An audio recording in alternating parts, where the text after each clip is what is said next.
Hi Susan, this is my final portfolio capstone presentation for the online teaching certificate. As you may recall, I was interested in learning about faculty learning communities on the topic of online teaching, and so I did get an opportunity to develop one on hybrid courses, designing and teaching them.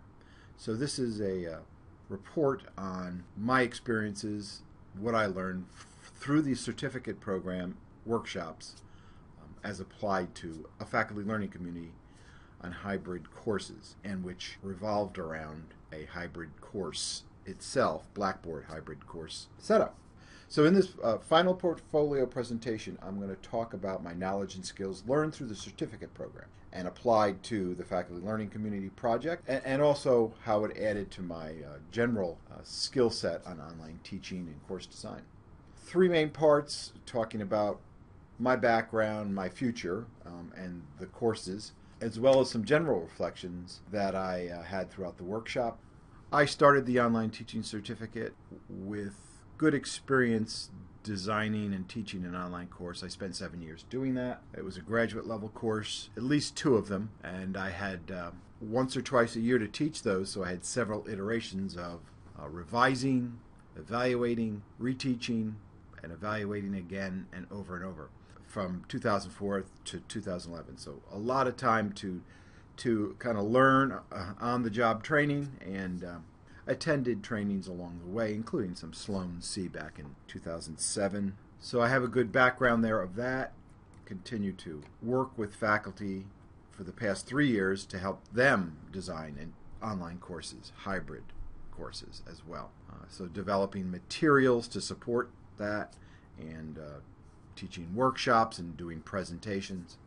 So I had the fundamentals down of a good solid course using Blackboard, and what I needed was to refine my skills in certain areas and fill some gaps. So I did that through the foundation course and some electives, and I'm next going to talk about those 4 different workshops and the key things I learned and how they impacted my skills, as well as the project course I worked on. So the foundation course was a good overview of a lot of different areas of online course design and teaching. I think I learned something in each module, but one of the big takeaways, as I recall, was about establishing a good communication plan. And I saw that as a large, it's kind of the main area in a DE syllabus that contains all the information about, from the instructor to the students, detailing when we'll communicate, how we'll communicate, what the pace of the course is going to be, what kind of interactions there'll be, when you can do it, when you can't, what my expectations are, what yours should be or are of me, the instructor, when feedback will come. So all of that put together in one nice area. Now, it sometimes gets distributed into different parts, but I think a bulk of it can be put into what might be called a course format and communication policies, or some such title for it. I must have seen a couple of good examples of that and have worked at trying to put one together myself. So that was the big thing I got out of the foundation course. Was able to pull that together into a part of my syllabus in my course. One of the workshops I took, Assessing Learning in Social Media, key things I learned was about their assessment timeline. So that's this nice graphic over here. Learned to organize formative and summative assessment strategies before, during, and after an activity. Often the way I had been working with it was pretty, one-dimensional. Here's the activity, and thinking maybe about some things to support it, but it gave me a little more structure for thinking in more detail about what needs to happen before or right after any particular lesson or part of the activity that a student does. Whether they're needing some feedback before they move on to the next step, should they do a self-check, what kinds of materials need to be provided to support any step in the activity. So From the student's perspective, it aids their self-regulation and growth throughout the learning activity.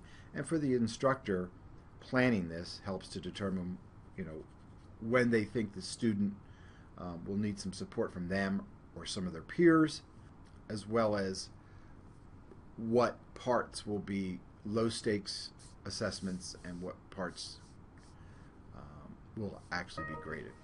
Another element that came out of that was an interest in mine on getting more self-peer or group assessment into a course. We are always telling faculty to add more interaction to the course, and so I needed to get a little stronger in that area, and heard from other people in the workshop about ways that they work with that. Led me to some materials, and so I think this workshop itself too initiated that by talking about along the timeline where self-assessment is part of the assessment strategy, using the timeline, where peer assessment could be useful in a low-stakes assessment activity. So that piece was a second piece of information that was very helpful to me and filled a gap, and so that was another chunk of information that was very helpful to me and filled a gap in my knowledge base. So the impact of the assessment timeline on my knowledge base and on my course, in one point is that I was able to integrate it with this course planning tool I use. I haven't quite worked that out, but it certainly is a good way to go into more detail in the assessment part. It may need to be a separate tool because that one document becomes to get very busy if I try adding something else on, but it's there. And any kind of training I would do with faculty, I can now add that piece to it.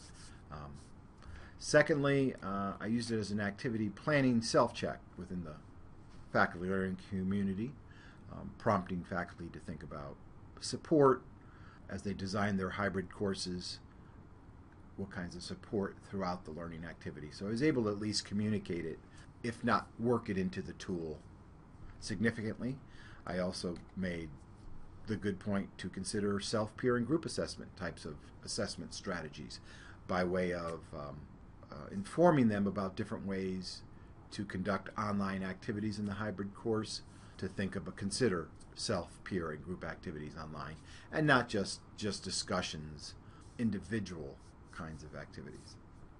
Another workshop I took was related to the faculty learning community and how to really support faculty in this learning community. Two big learning points. First, the proposal planning template they provided was key part of this workshop. At the end we used that to draft up one of our own, and that became the catalyst for me developing one that actually got accepted for the current faculty learning community. So just to have a nice template that was useful to persuade people on my end to do this. Another big point that came out of this workshop was related to just the participation challenges involved in faculty learning communities, somewhat unique, but similar to any kind of a community building or learning community, even in a course. So I could draw a parallel to that. The need for ongoing encouragement, and to think about, as you're planning that faculty learning community, how are you going to promote and encourage the ongoing participation? So coming out of that, as I've been working with that, I've understood better that the faculty, the learning community part of the faculty learning community in its subtle interactional aspect needs to really be played up and given a lot of attention by developers during the development of a FLC, such as emphasizing the intangible discussion activities that take place and not getting too caught up in the deliverables or results or products that you might want them to come out of it with. The number of members in that community make a difference. If you got it too small, too close to that 6 versus 17, you can not have effective discussions when people don't show up, even if that was in person. I wanted to draw out that idea of learning community a little bit. Just again, there's parallels to a learning community in a course and community building. This whole idea that I think they're underappreciated parts of a course, online course, and with the FLC as well, as I've stated. But key to engagement, key to getting people to show up and participate. So paying a lot of attention to those things. I think there's a lot of tricks that one can learn over time for how to encourage that more. Certainly meeting format for the interaction is important. If they haven't been in an online course, setting one up and expecting them to show up and participate and engage in the discussions may be unrealistic. But they will show up to something more familiar like a group meeting and spend an hour or two discussing in person. Lots of subtle ways to encourage community building in a course and in a faculty learning community. So the impact of that FLC course on my FLC, was a lot of what I've talked about already. Finding ways to get faculty to show up for events and to understanding how important that piece is. Related to that, encouraging and fostering faculty-to-faculty interaction. That will help them be engaged and continue to show up. Finally, maybe trying to find a faculty member to play a lead role in the FLC so that us organizers can take more of a side role might be something the faculty members like and would tend to make them engage more with that. So once I had the faculty learning community proposal accepted and we heard that it was going to take place, if we would do it on a hybrid course, on how to develop hybrid courses. Towards the end of the 2012, I grabbed at the first Sloan course that was available, and it was on HighFlex courses. It dealt a little bit with hybrid course materials, and it was certainly still very useful for me in thinking about how a hybrid course runs. A HighFlex course is a unique kind of a hybrid course that is designed so that students have a choice for any particular class in the semester or duration of that course, whether they'll attend face-to-face or online. So they could do it once and never do it again, or they could attend online several times in a row and then come back and attend face-to-face because that's more convenient for them to do that period of time in the semester. So HighFlex courses are all about convenience and student choice in whether to attend face-to-face or online, and both of those sessions are equivalent in what they do. Hybrid courses are set up so that part of the course is designed face-to-face, part online, and ideally there'd be some kind of a complementarity between those two pieces, not an equivalency in the outcomes. So from the student perspective, two of the key principles we learned about apply. First, the approach is intended to give students more learner choice, more time management, and it's about alternatives, the HighFlex model. It's really oriented towards the learners, what's more convenient for them in a very practical sense. The other part is the course needs to be very accessible. All course components need to be available. They need to be very usable and meaningfully integrated into that part. And in that sense, we're talking more about the online course itself. Of the four key principles, those two apply more to students. The other two of the four key principles related to HighFlex courses have more of an instructor focus, so they need the online and face-to-face meetings need to be equivalent in terms of the outcomes, not the process. Obviously, when you're teaching online, you have to use different tools to communicate with students. But the outcomes are equivalent. If you need to lecture and have a discussion in the class, online you would have to find some way to deliver a lecture virtually and then have a virtual discussion with similar grading options, similar activities, although the formats will obviously be different. So that's the importance of the equivalence principle, and then reuse is one of the other principles. Just that materials take into consideration the reusability of materials from the face-to-face class. A good example there is lecture capture. If you can lecture capture your lectures and some of the activities in a face-to-face course and make them available online with the appropriate chunking, spacing between materials to make them usable and effective. That is one way to make them reusable. The impact of the HyFlex workshop on course design and my skills in general, and then on the FLC. Well, it was instructive to kind of think about this design secret and the relationship between online and face-to-face. It was important for me to communicate the hybrid design secret, which involves the complementarity, or what they call the blend of activities between online and face-to-face. What's the right mix? How do you go about deciding what to put online? And then helping faculty understand that there's a complementarity between what you do, so there should be some relationship. The one may lead into the other, or it's a follow-up to the other. So by way of thinking about what the equivalency idea meant in HyFlex, it also helped me to better understand the complementarity piece in hybrid courses. I also came away understanding that FLCs may work well as a HyFlex professional development events, since the faculty attendance problem I talked about earlier is a problem. So it's just a thought to maybe create a HyFlex FLC, one in which we meet face-to-face every 3 weeks or a month, and yet there's an online component for those who can't. So that was a thought. It's the HyFlex material was also useful for some of the academic programs we were working with, who teach teachers that are working teachers that live in the DC area and have to come out into the suburbs. So it's not convenient, and so offering that as a model to them may be of interest to them. So offering the HyFlex as a design model for them may be of great interest to them in developing their courses in the future. So by way of reflections and kind of wrap up, I talked about my initial online course design and teaching experience was kind of self-taught and on the job.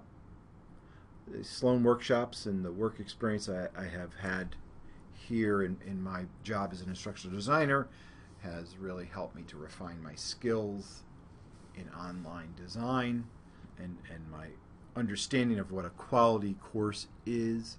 When I think about what worked or what I do differently in the certificate program, I don't have a lot of things that I'd change. I think all the workshops I took, and I took a number of ones that were extra. I've listed those over on the right. I took one on mobile and one on MOOCs recently, and will continue to. And I think I took the discussion one once in 2007 and took the new one back in 2010. So no regrets, no real changes about what I do. The Sloan workshop formats have been enjoyable and very valuable. As far as growing as an online designer and teacher, I need some more online teaching experience. So I haven't taught in a couple years now, an online course. I think just doing that would help me become a better instructional designer of online courses. And very interested always in alternative designs for online courses. We work a lot with the learning management systems. I started out working with Web 2.0 tools, designing my course in blogs and wikis. So still interested in different ways to do that. Also different pedagogical strategies, such as developing courses that are based on problem-based learning would be another approach to a growth area for me. I decided I'd write up a testimonial to kind of, again, highlight my experiences, and it kind of reiterates everything I've said so far about the certificate program, filling gaps in my knowledge and training on designing online courses, refining and strengthening what I've already learned, benefiting from the interaction in the courses that I've taken, benefiting from a broad range of perspectives on course design from faculty and other designers, and from people from various disciplines and different institutions than my own, and the way they approach online course design and teaching, and then applying this readily to what I do on a day-to-day basis. I wanted to comment that I still think the Communities of Inquiry model by Garrison and Vaughan is still one of the best and simplest ways that I can understand online course design and teaching, and can communicate it to my faculty. I particularly like, the social presence and teaching presence piece. It's a good way to communicate that very important piece that goes about creating the climate of the course that I've talked about already under community building is so essential to getting students engaged, and it involves engaging students with one another and letting them know the teacher is there. And there's a lot of subtle ways that happen. All of that goes into support and subtle ways the teacher supports the discourse and through the content and activities they select. So a complex, organic process that it is, and I think this model communicates that still best for me. I just wanted to, again, I think mention that faculty learning communities was a workshop I took for a very practical purpose. I knew we could apply it to online teaching, and it turns out to be a useful way to move some faculty through online teaching topics. I am learning that it's probably may not be the best way to help them design a course, because a faculty learning community often may not work as well towards a defined goal. It works better when you're giving faculty and the members of the community more control over the topic and what will happen on each meeting. If you really need them to develop a course at the end, this may not be the best way. So I've learned that in the process. Institutes and workshops are better for that kind of a purpose. So that ends my presentation of what I learned from the workshops and my reflections on my own development as an online course designer and teacher. My course itself, we've talked, Susan, and you know where to find that out on the course site if you need to look it over and get access. The link to my movie I've sent to you. Thank you for your time as my mentor in this project.